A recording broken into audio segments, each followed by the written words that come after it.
Grow Cook Eat is proudly sponsored by Board Bia and StopFoodWaste.ie.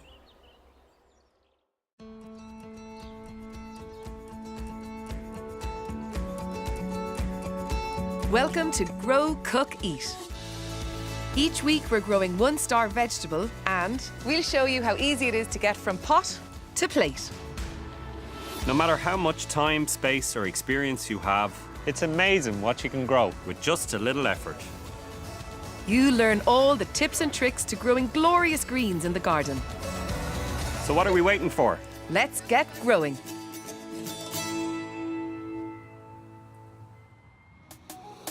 Our first vegetable in this series is the potato.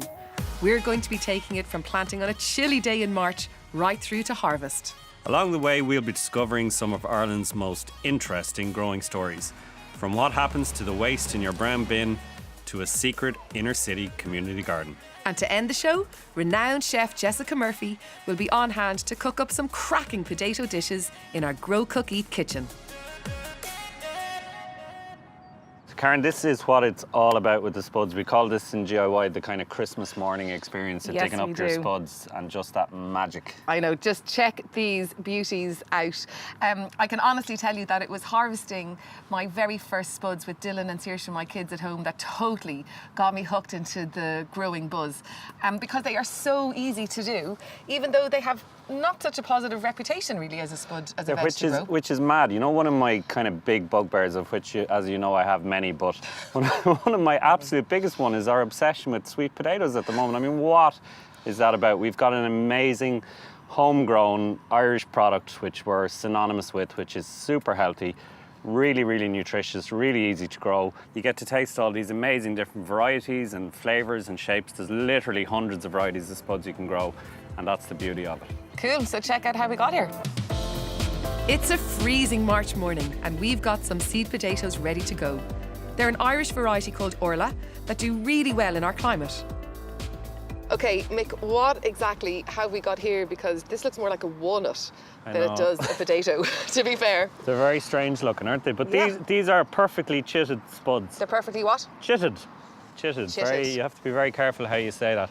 But yeah, these have been chitting now for about for about a month. And all that means basically is that they form these little sprouts on them. If you leave your spuds in the back of down the bottom of a press or whatever at home, exact same thing starts to happen. They start to produce these little sprouts. So that's all chitting is, and it's just about creating a bit of a head start. These ones I'd consider kind of perfect length. These ones, the stalks are gone a little bit too long. And what will happen is when we put these into the ground and put a load of soil in on top of them, there's a high chance that the soil is going to break those, which will put the plant under stress and set it back. So no stress buds. No stress buds. So these are okay to use, but you'd need to be really, really careful when you're putting them into the soil. Each one of them is going to turn into a stalk that will come out of the ground and will produce loads of spuds.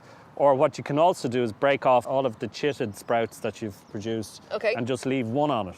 And the decision is basically between lots of small potatoes or a much smaller number of big potatoes. But basically I usually take it back to one and then plant it into the soil.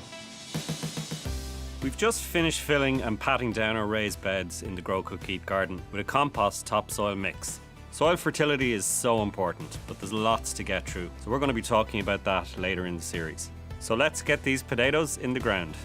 You need to stay a little bit away from the side of the bed, so we're going to start, I'm going to do my row here, like that. And then you do your row starting around there, yeah? Your rows are 45 centimetres apart. And then within the row, your spuds are about 25 centimetres, which I just happen to know is about the length of this trowel. Okay? Cool. So again, staying away from the side of the thing a little bit, 25 centimetres apart, and the same all the way out. And we need to go down now 15 centimetres, right? So you can see it's about the length of your hand, yeah? Pull the soil back towards you and pop the spud down in, and then firm back over like that, yeah?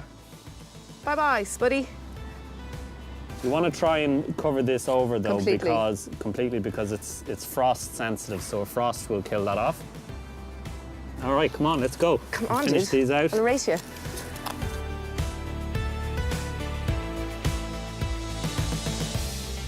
Very good. There, Job done. It's done. Potatoes planted. Hurrah! Deliciousness on its way. Bring on the spuds.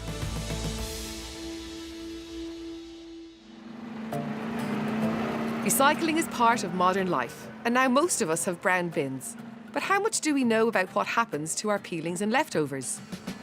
In estates and communities all over Ireland, just like this one, people are putting out their brown bin ready for collection, and whether they know it or not, doing their bit for the environment. But what actually happens to all those leftovers and peelings and grass cuttings once it's collected? I'm going to go find out.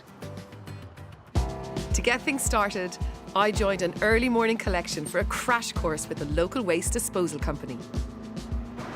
We pull these Nice to the side, please. spuds for dinner. No, Okay, back. tell you, man. All over it. There we go. Same time next week.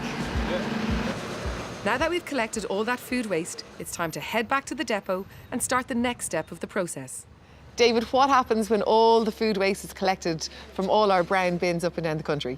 After the lorry leaves the householders, it's brought to this facility and the material is tipped here and it's tipped into this shed.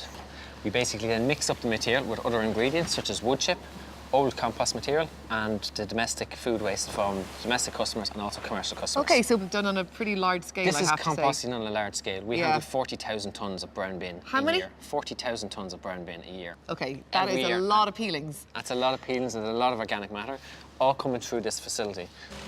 Believe it or not, every year we generate a staggering 600,000 tonnes of compostable waste, but only 1/3 gets turned into compost. That means the rest is going to landfill, which is causing a serious problem. We're running out of landfill space in Ireland, so by composting, we're reducing the amount that we're sending to landfill. It's also good for the environment. So by diverting it into compost, we're producing less harmful gases for the atmosphere. We're collecting the food waste in counties such as Meath, Dublin, Kildare locally. We're processing it here in our facility in Meath, and we're giving it to farmers, and they're using this compost on their land, which is basically providing nutrients to the plants that they're going to be growing next season. Yeah. So it's a full circle.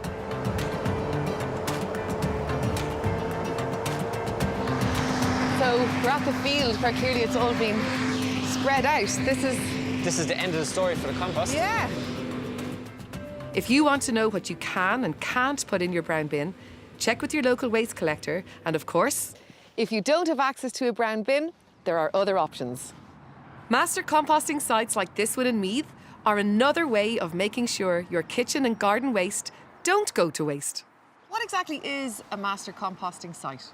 A site is where you use all the greens and browns from the people in the community. They come here and they drop them here beside our composting unit. We mix them up and use water and all that and mix the greens and the browns, and we put them in our composting unit. So the people that bring their green and brown waste here, what would they do if they didn't have it? They're throwing away a fantastic resource. Yeah. And a resource that will save them in the long run, will save them a lot of money because they can make their own compost. Exactly. And they don't have to buy peat moss, which will destroy the bogs. Yeah. And so they can, it's a win-win-win kind of situation for everybody and the environment.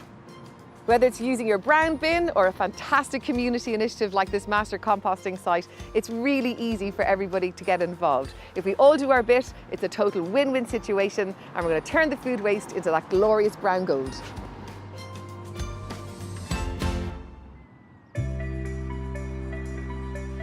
It's been 4 weeks since we put our little chitters in the ground, and despite the miserable weather, they're coming along nicely. So, now's time with our potatoes to do a thing called earthing up, right?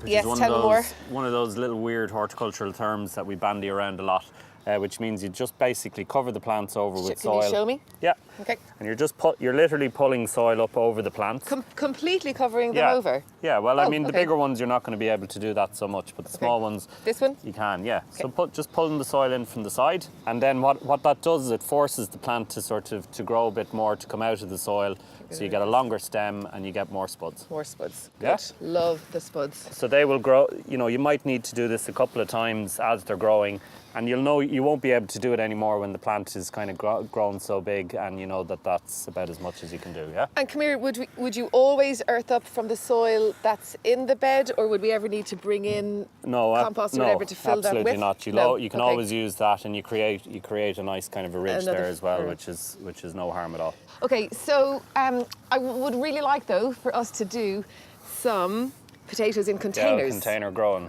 The old container growing, it's really important. And what we want to do is to replicate the bed and the ability to earth up within the bag. So you take your bag and you just roll it down, so effectively creating your Important original to say space. as well, I mean, like any container that has a bit of depth in it can be used. So I've seen people using old tires for this. Yeah. Loads of different things you can do as long as there's, you know, potatoes need like 30, 40 centimetres of decent depth of soil to grow in. 2 to 3 tubers is all we're going to be able to put in there. We'll get 2 or 3 plants, and then on each plant we're going to get lots and lots of spuds. So even in a small little bag like that, you're getting lots of stuff. And the joy, don't forget the joy of growing them and harvesting them. Yeah, just space them out as sort of wide I'm just as going to you go can. with 3, yeah? Yeah, perfect. And then about another 6 inches of soil in on top of that. The other thing always with container growing, you've got to do more watering than you do in the open soil. Okay, so yeah, we do water them now. Yeah, So bit of water in on top of it and keep it watered over, you know, as it's growing. I love it. Look, it takes up hardly any space, but you get loads of return. Nice job. Yay, love a spud.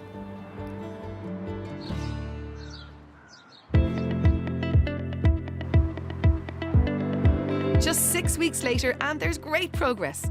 First thing we need to tackle is my little beauties in the bag and give them a slightly different version of earthing up. So you can cover them up kind of a good bit, right up to just so that the leaves are kind of poking out the top, and that way the plant has still access to the sun and can grow quickly.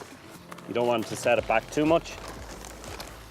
But these are actually looking They look really healthy. Yeah. Okay, great. Yeah, so what you can do now is kind of just roll this up a little bit, not too much because you don't want to exclude too much light. Leave it somewhere in full sun, and then we can keep going with this earthing up process every week or so over the next couple of weeks, and we could get the sides of this right up, and you create lots and lots of depth then for everything to grow really well. Things are looking good for my plants, but Mick has a spot of bother in the raised beds. Unfortunately, there's actually a little bit of a blight worry here now, which is this is kind of perfect time of the year. It's kind of getting a bit warm. It's a bit muggy in the air. Perfect blight conditions. Okay. We'll keep a very close eye on this because Okay. what happens with blight is it starts on the leaves, and if it's going to spread, it spreads very quickly into the rest of the plant and then down into the tubers. So we need to keep a really close eye on this one. Yeah. Yeah.